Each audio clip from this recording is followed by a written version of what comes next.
Jake, how's the market? What's going to happen?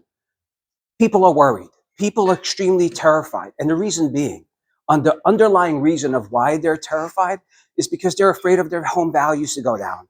They bought a house a year or two ago. They don't want to see their equity diminish. It's their livelihood, their biggest asset that they've ever purchased. So that's the reason why people are constantly asking, how's the market? Everything I'm going to share with you today, I'm going to discuss 2023 and what 2024 is going to look like, essentially. So you could have some basic knowledge overview, not from me, but from economists, people that I follow and I read upon, essentially. This is from Black Knight. For the second month in a row, home price growth trended higher in every one of the 50 largest U.S. markets, mirroring the sharp reacceleration at the national level.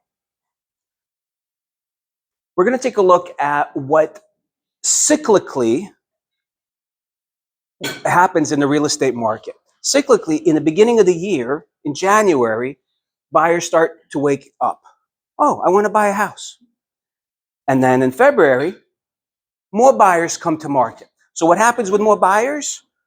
Prices tend to go up in February. March, more buyers start to wake up. More demand. Now you could see how much of an increase in price appreciation cyclically it is. We're moving on to April, May, June. Again, the more buyers, the more demand causes the prices to accelerate. As the year winds down, you could see buyers are stepping away from the market. Prices tend to not decrease, but stabilize for year end as less buyers are in the market. Question so far?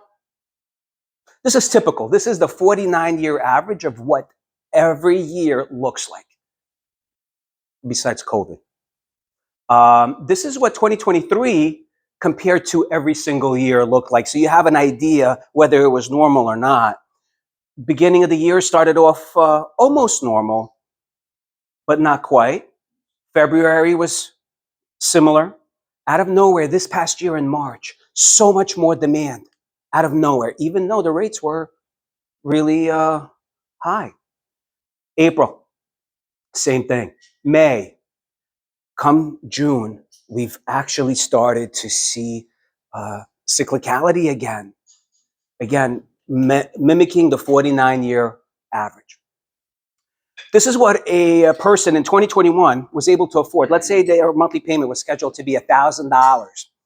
And with that $1,000, August of this year, that same person can now have to have a monthly payment of $2,200. Huge issue in this country is not just the lack of inventory, but the fact affordability is a huge issue. Here's a quick overview of what the interest rates look like in this country in years past. 2016, not too long ago, we were a hair under, under 4. 2017 at 4. 2018, you get the gist. That's normal. That is stability. 2019 came, various programs and everything else caused the interest rates to decrease in 2021. In 2022, interest rates, 5.34. As of when this was established, November 5th, we were at 7.38.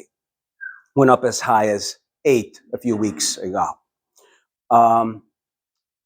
This is a National Association of Home Builders.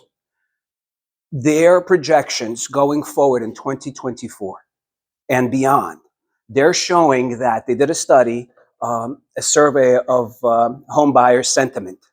You could see by Q2 and Q3 of this year, the buyer sentiment is on the rise. So what does that mean? Buyers, we have so much pent up demand in this country. Buyers are looking to make a move. They're waiting for the right opportunity. And that is what builders are counting on. Because of lack of inventory, builders, needs changing, multi-generational dwellings are the new thing now. something where builders can maximize. Builders are now developing multi-generational floor plans that include designs with 2 master suites, including main floor suites with kitchenettes. What is multi-generational living? Multi-generational living is when your grandparents, parents, and kids all under one roof. Now everyone can have their own separate spaces and come together and support one another and live together as a unit. 58% of the families that were surveyed thought that this was convenient. As a parent, I would love to have someone in the house that I could just leave with and go out with my wife for dinner and whatnot. As a grandparent, how rewarding it is that your nearest and dearest are always here. That's the greatest thing.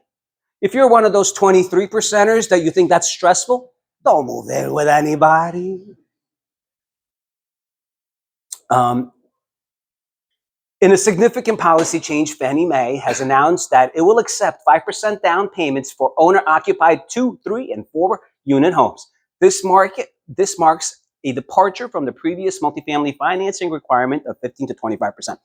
I'll let Alex handle all those questions, but basically in layman's terms, what that means is that someone is able to buy a multifamily, reside in it with a lower down payment, and now can have tenants that pay their expenses, perhaps even bring in the grandparents in one of the units as well.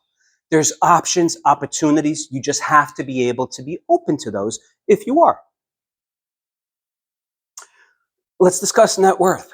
As far as 2010, this is a survey done by the Fed, you could see home ownership compared to renters. And over time, obviously the gap is getting bigger and bigger.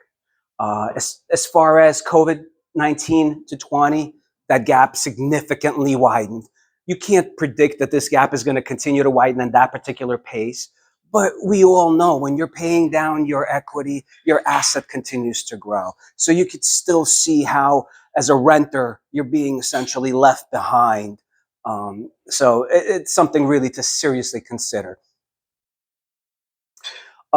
This was done by Black Knight as well. They looked at individuals that had homes, and they also looked at individuals that started businesses. And what they noticed is that the more equity one has, the more they invested in businesses. It wasn't a correlation or causation. They just noticed that that they're both in unison. And that's the key. A lot of the time when you have equity, you decide, oh my God, I could use it for an opportunity. So something to really consider. Or debt consolidation, or whatever.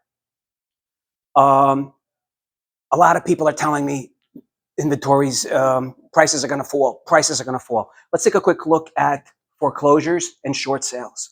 Right before 2020, we were at 4%. We're still at 4%. Where's the inventory coming? It's not. It's not. When an individual is in a dire situation, they could sell their home, take some of that equity, and move on with their life. Take a picture of the screen, please.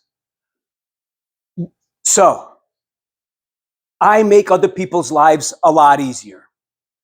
Estate attorneys are a great introduction for them to introduce them to me. Accountants, CPAs, payroll providers.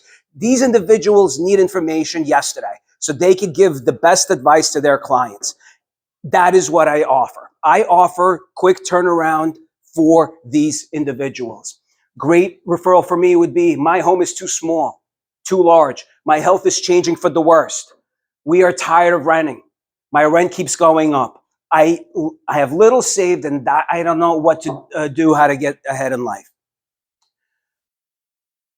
In closing, sharing my posts are always a great referral, whether it's LinkedIn, YouTube, TikTok, it doesn't matter. If you share it, I thank you. I'll accept that as a referral.